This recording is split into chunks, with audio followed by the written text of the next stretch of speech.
아니,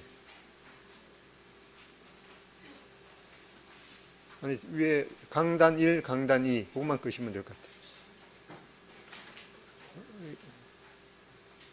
예. 예, 됐는 것 같아요. 이게 더 잘 보이십니까? 예.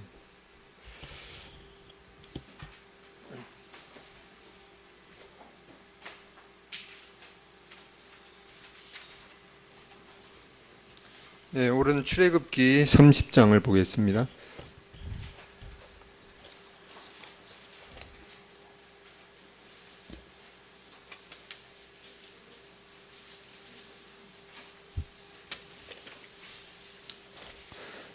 오늘은 성막 내용 중에서 물두멍에 관한 내용을 살펴보겠습니다.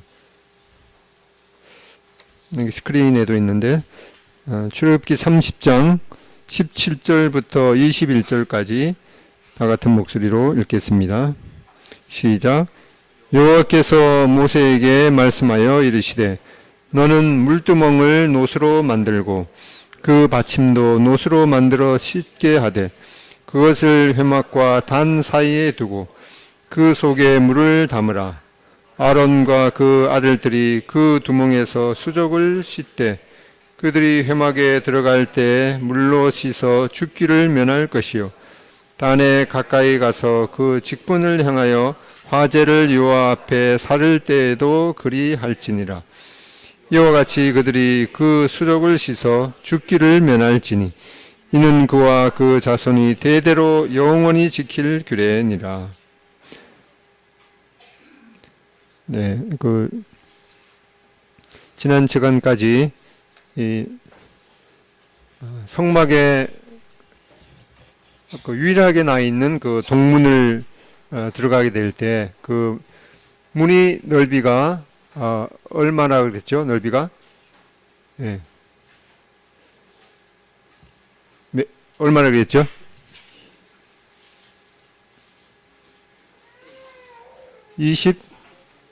20규빗이니까 약 10m 정도 되는 그런 넓은 문이 있다고 그랬습니다. 그 문양에 그 무늬가 청색, 자색, 홍색 실로 수놓은 그런 문을 보면서 우리는 그 성막에 들어갈 때 이 예수님의 이 성품을 또한 보게 된다고 말씀드렸습니다. 그리고 첫 번째 우리가 성막에 들어가게 되면은 그 번제단이 있는데 그 번제단을 통해서 우리의 모든 죄가 그 번제단 위에 드려진 그 제물을 통해서 사함을 받는 그것을 받습니다.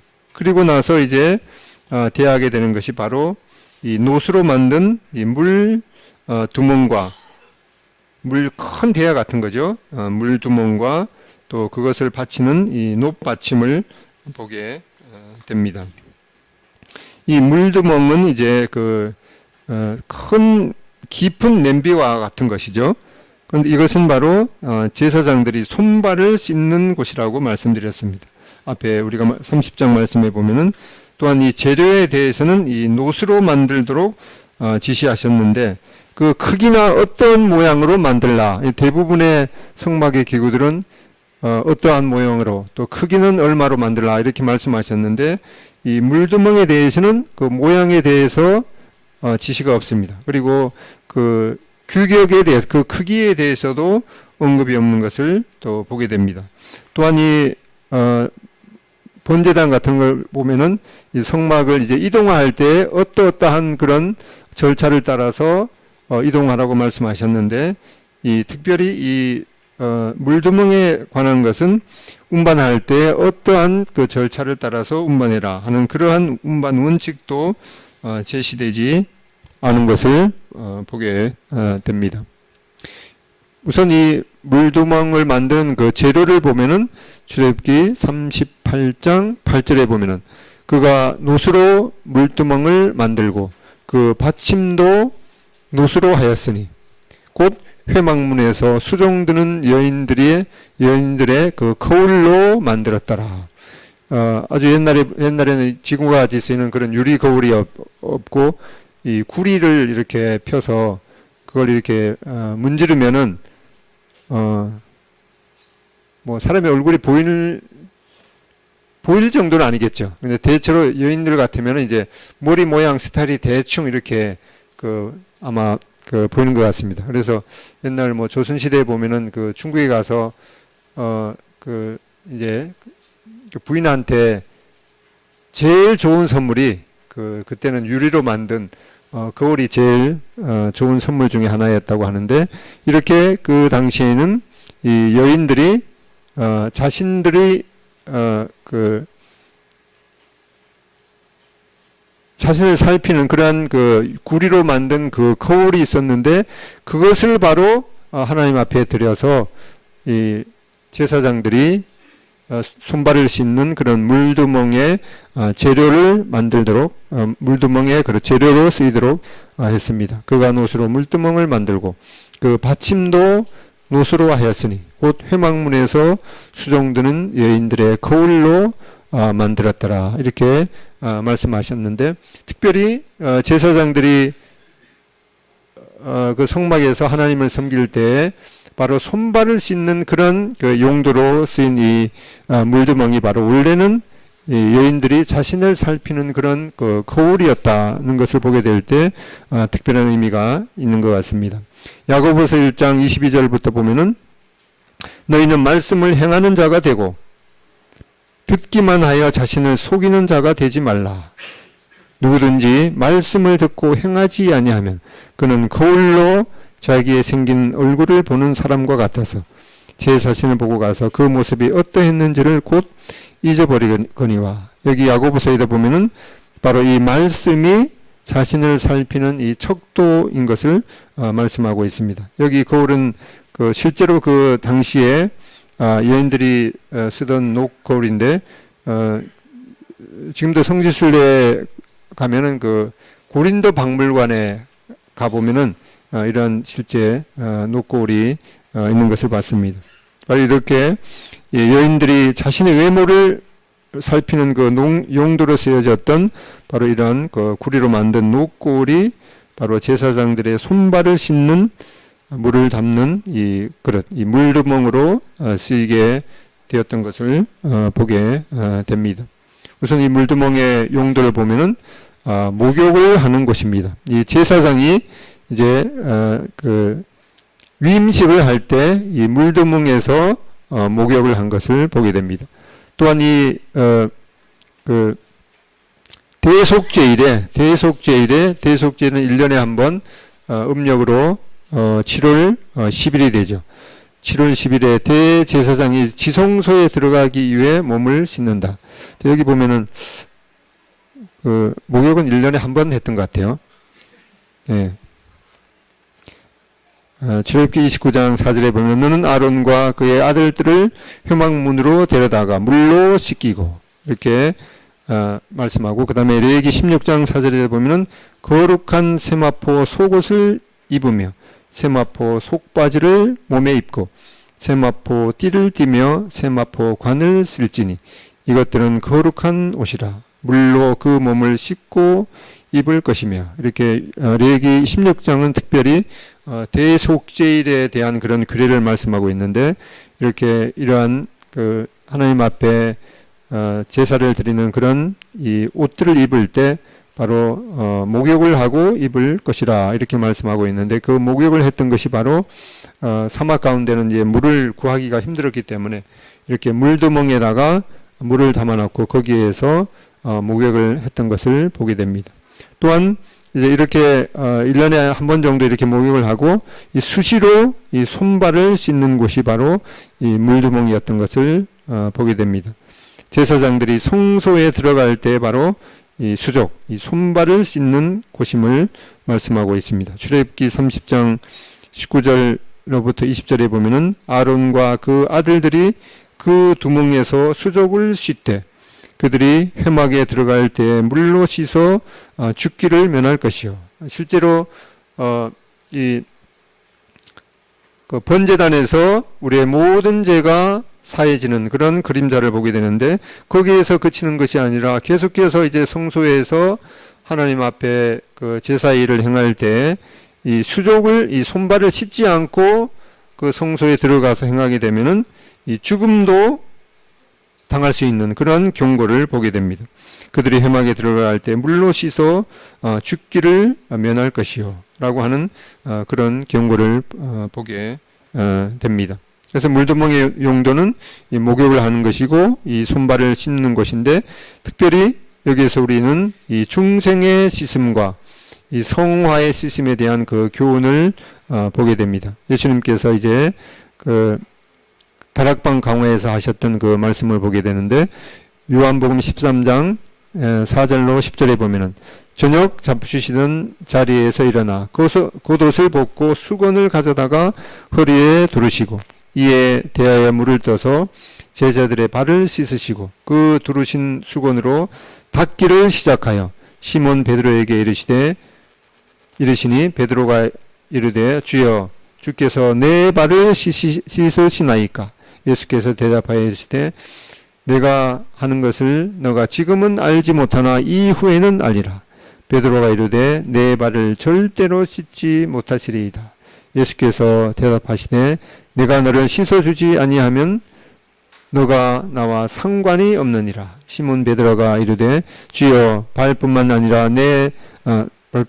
손과 머리도 씻어 주옵소서. 예수께서 이르시되 이미 모욕한 자는 발밖에 씻을 필요가 없느니라. 온 몸이 깨끗하니라. 너희가 깨끗하나 다는 아니니라 하시니. 여기 보면은 이제 목욕을 하는 것하고 이 발을 씻는, 손발을 씻는 그런 것에 이 구분을 주님께서 말씀하시는데, 이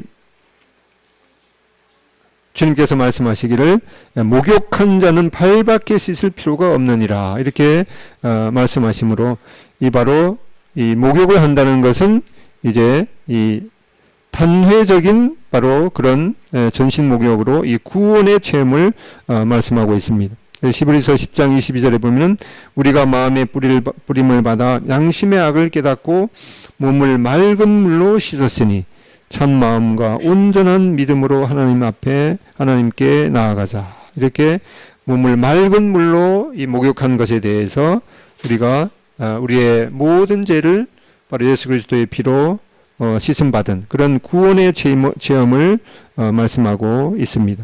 또 에베소서 5장 26절 이는 물로 씻어 말씀으로 깨끗하게 하사 거룩하게 하시고, 또 디도서 3장 5절 우리를 구원하시되 우리의 행한 바 의로운 행위로 말미암지 아니하고 오직 그의 긍휼하심을 조차 중생의 씻음과 성령의 새롭게 하심으로 하셨나니. 이 중생의 씻음, 바로 거듭남의 그 씻음. 거듭남은 우리 일생 동안 이 단 한 번 이 주님의 그 피를 의지하고 믿음으로 말미암아 얻게 되는 그런 구원의 이 체험, 이것은 일생에 단 한 번 있는 것을 말씀하고 있습니다. 또한 이제 이러한 그 발을 씻는 것에 대해서는 우리가 이것은 지속적으로 있어야 되는 것을 주님께서 교훈해 주시고 계십니다. 이것은 바로 이 지속적으로 손발을 씻는 것, 이것은 바로 우리가 거룩한 자가 되었으니 거룩한 자답게 계속해서 하나님 앞에 이 거룩함을 유지해야 되는 그런 성화의 지속을 보게 됩니다. 그래서 원래 이 목욕한다는 것하고 이 발을 씻는 것에 그러한 이 단어가 원래 그 헬라어 그 원전에 보면은 다른 단어를 쓰고 있는 것을 보게 됩니다. 요한복음 13장 14절 내가 주와 또는 선생이 되어 너희 발을 씻었으니 너희도 서로 발을 씻어주는 것이 옳으니라.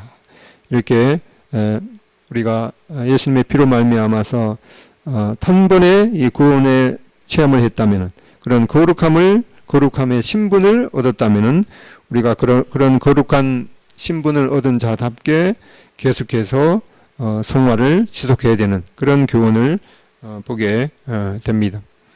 특별히 이 물두멍의 식양과 규격에 대해서는 말씀드렸듯이 일정한 그런 어떠한 모양으로 지을 것인지, 또한 어떠한 크기로 만들 것인가에 대해서 구체적인 그런 지침이 없었던 것을 보게 됩니다. 이런 것은 바로 이 제사장이 손발이 수시로 더러워지기 때문에 계속해서 반복해서 물두멍의 그 물로 씻어야 했기 때문에 물이 얼마나 많은 양이 필요했는지에 대해서도 구체적인 그런 그 제한이 없었던 것을 보게 됩니다. 우리가 마태복음 18장 21절 22절 그때 베드로가 나와 이르되 주여 형제가 내게 죄를 범하면 몇 번이나 용서하여 주리이까 7번까지 하오리이까 예수께서 이르시되 너에게 이르노니 7번뿐만 아니라 7번을 70번까지라도 할지니라. 이렇게 우리가 주님 앞에 나아갈 때 이 죄 용서에 대한 주님의 이 한량없는 그런 은혜를 보게 되고 또 이러한 것을 구체적으로 실천할 것을 7번을 70번까지로도 그 용서할지니라 이렇게 말씀해 주고 있습니다. 이렇게 물두멍은 바로 하나님 앞에 나아갈 때 우리가 신앙생활 가운데서 계속되어야 하는 그런 그 성화의 과정을 말씀하기 때문에 이 물두멍의 크기와 모양이 지정되지 않았기 때문에 이런 다양한 형태의 물두멍의 그런 모양을 보게 됩니다. 이제 물두멍을 두는 그 위치를 보게 되면은 출애굽기 30장 18절에 그것을 회막과 단 사이에 두라. 이 물두멍을 바로 그것을 이 회막은 이 전체를 회막이라고 말씀하고 있기도 하고 또 성소와 지성소를 이렇게 휘장으로 덮기 때문에 이것을 구체적으로 또 이것을 회막이라고 말씀하기도 합니다. 그래서 그것을 바로 이 물두멍은 이 회막과 이렇게 회막과 이 단을 번제단을 그냥 단이라고 이렇게 표현하기도 하죠. 그래서 물두멍은 회막과 단 사이에 두라 이렇게 말씀해 주고 있습니다. 그래서 우리가 앞에 이 번제단에서는 이 번제단에서 흘려진 이 피를 통해서 우리는 이 구속의 은혜를 받게 됩니다. 한편 이 물두멍에 채워진 이 물을 통해서 이 성결의 책임을 우리에게 교훈해 주고 있습니다. 바로 이렇게 이 번제단에서는 우리는 피 흘림이 없으면 사함이 없느니라 라는 그런 교훈을 받게 되고 또한 이 물두멍에서는 이 거룩함이 없으면 하나님을 결코 볼 수 없느니라 라고 하는 그런 경고를 보게 됩니다. 이 제사장들이 이 번제단에서 이러한 그 구속의 은혜를 체험했지만은 이 성막 안에서 섬기게 될 때 이런 수적을 이 손발을 수시로 씻지 않으면은 이 죽음을 당할 수 있다는 그런 그 경고의 말씀을 앞에서 보게 됩니다. 이렇게 물두멍에서 이렇게 제사장들이 손발을 이렇게 씻는 것을 보게 됩니다. 실제로 이 성막은 이 광야 사막 가운데 세워졌기 때문에 그 신발도 그 없는 상태에서 이렇게 물에 그 바닥을 왔다 갔다 해야 되기 때문에 이 성소 안에 거룩한 성소 안에서 이 제사장 일을 수행하려면은 이 손발을 수시로 씻어야 했던 것을 보게 됩니다.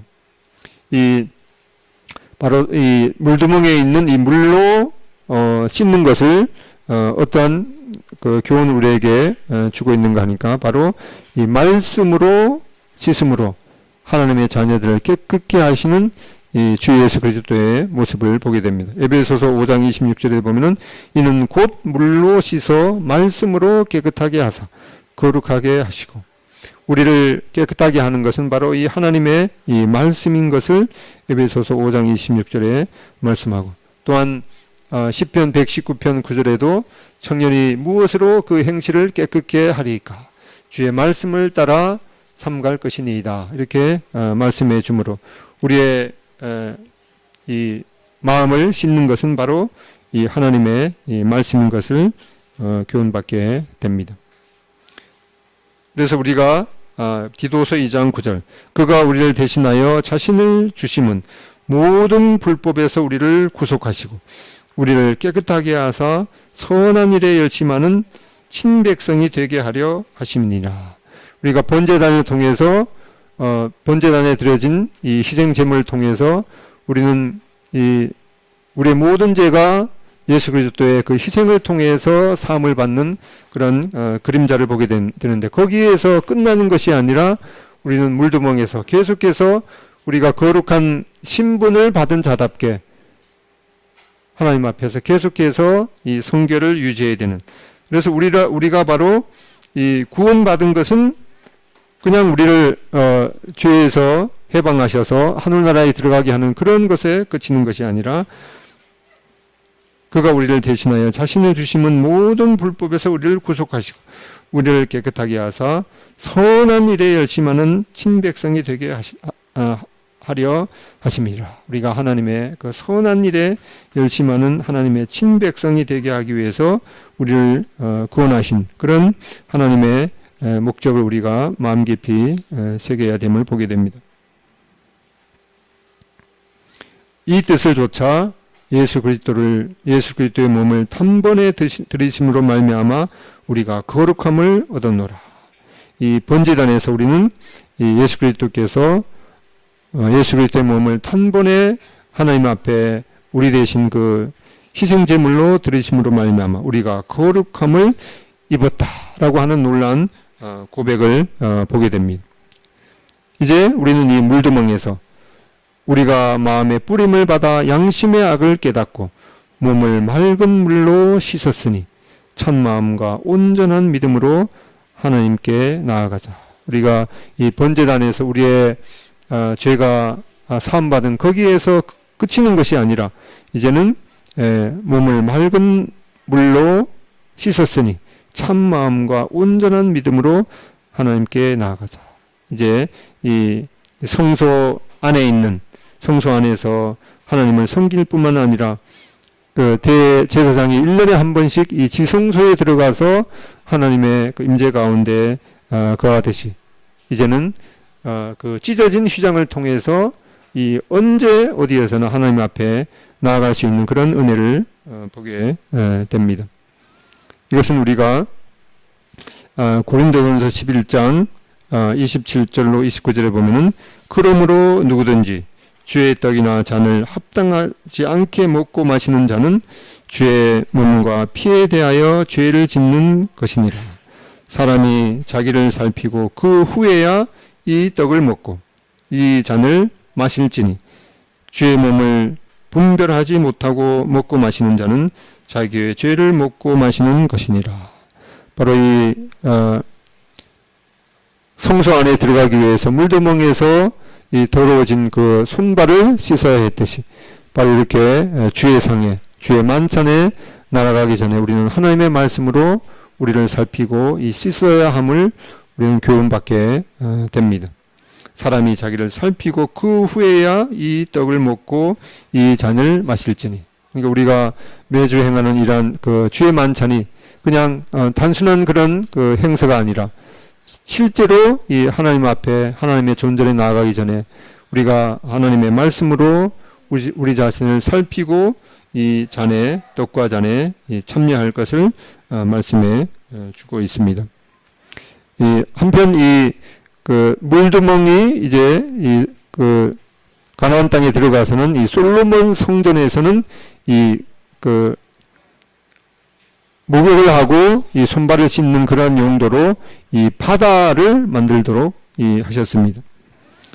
역대하 4장 2절로 5절에 보면은 또 노수에 부어 이 바다를 만들었으니 그 지름이 10규빗이요 그 모양이 둥글며 그 높이는 5규빗이요 주위는 30규빗 길이의 줄을 두를 만하며 이렇게 역대하 4장에 보면은 이 솔로몬 성전에서는 이 제사장들이 목욕을 하고 또 손발을 씻는 그러한 기구로 물두멍 대신에 이 노수로 만든 이 바다, 이 노수로 만든 이 바다라고 말씀하셨는데 이것은 특별히 그 크기가 엄청 이렇게 크기 때문에 그것을 이 바다라고 불렀기도 합니다. 이것은 약 3,000마리들이 이 그 노수로 만든 이런 그 통인 것을 보게 됩니다.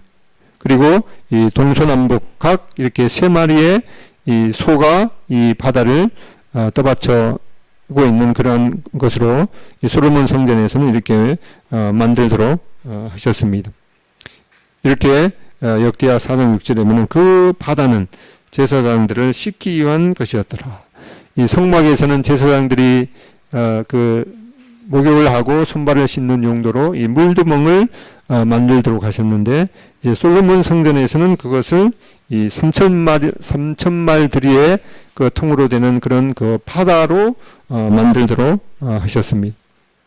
이제 이 하늘에 있는 이 유리 이 바다를 보게 됩니다. 계시록 4장 6절에 보면은 보좌 앞에 수정과 같은 유리 바다가 있고 보좌 가운데와 보좌 주위에 네 생물이 있는데 앞뒤에 눈들이 가득하더라. 이 앞에서 우리가 성막을 처음 공부하게 되면서 이 성막은 이 하늘에 있는 것들의 모형과 이 그림자라고 말씀하는데, 그러면 하늘에 있는 그 원형이 도대체 어떠한 것인가? 우리는 요한계시록을 통해서 보게 됩니다. 거기에는 보좌 앞에 이렇게 수정과 같은 유리 바다가 있다고 말씀하고 있습니다. 솔로몬 성전에서는 이 3,000마리 들이의 이 노수로 만든 이 바다가 있었는데, 이 하늘 보좌에는 이렇게 수정과 같은 유리 바다가 있다. 이렇게 말씀해 주고 있습니다. 이 하늘에 있는 이 유리 바다가 도대체 어떠한 것인가? 우리는 성막에서나 또 성전에서 이 물두멍과 바다가 하나님 앞에 그 섬기는 그 제사장들이 자기의 몸을 또 씻고 손발을 씻는 그러한 용도로 사용되어졌는데, 실제로 이 하늘나라의 그 보좌에 가보면은 그러한 이 하나님 보좌 앞에 바다가 이제는 더 이상 물로 채워진 것이 아니고, 또 실제로 요한계시록을 보면은 하늘나라에는 바다가 출렁대는 그런 바다가 이제 다시는 없다라고 하는 그런 말씀을 보게 되는데, 이 수정과 같은 유리 바다가 도대체 왜 이렇게 그 유리 바다니까 이제 굳어진 거죠. 그런데 이 수정과 같은 유리 바다에 대해서 이 JEND는 모임에 앞선 그 형제 중에 하나였던 존 넬슨 다비의 약칭입니다. 이 존 넬슨 다비는 수정과 같은 유리 바다에 대해서 뭐라고 말씀했는가 하니까, 이 노수로 만든 이 물두멍과 바다 대신에 이 하늘 보좌는 유리를 담고 있다. 이것은 완성된 거룩 때문에 굳어진 것이다 라고 하는 그런 표현을 보게 됩니다. 우리가 이 땅에 살면서 우리가 이 하나님 앞에 거룩한 이 자녀의 신분을 받은 자이지만, 그럼에도 불구하고 우리 그런 육체 가운데는 계속되는 그런 그 죄성이 남아 있고 또 허물이 남아 있습니다. 그래서 예수님께서도 베드로에게 내가 너의 발을 씻기지 않으면 나와 상관이 없느니라 이렇게 말씀해 주고 있습니다. 계속해서 우리는 이러한 연약을 하나님의 말씀으로 계속해서 하늘나라에 갈 때까지 우리는 우리의 이 죄성과 연약을, 우리가 거룩한 신분을 받은 자이지만은 그러한 거룩한 신분을 받은 자답게 하늘나라에 들어가기 합당한 자로 또 여겨지기 위해서 계속해서 이 거룩한 이 삶에 대한 그런 성호의 과정이 필요한 것을 보게 됩니다. 그러나 우리가 마침내 하늘나라에 들어갔을 때는 이제 그런 모든 이 허물에 대해서 이제 주님과 같은 그런 거룩한 모습으로 변화될 때까지 우리는 이러한 이 성화의 과정을 계속해서 가야 되는 그런 우리인 것을 보게 됩니다. 오늘은 또 설 주간이기 때문에 일찍 마치는 것이 좋을 것 같아서 기도하고 말씀을 마치겠습니다.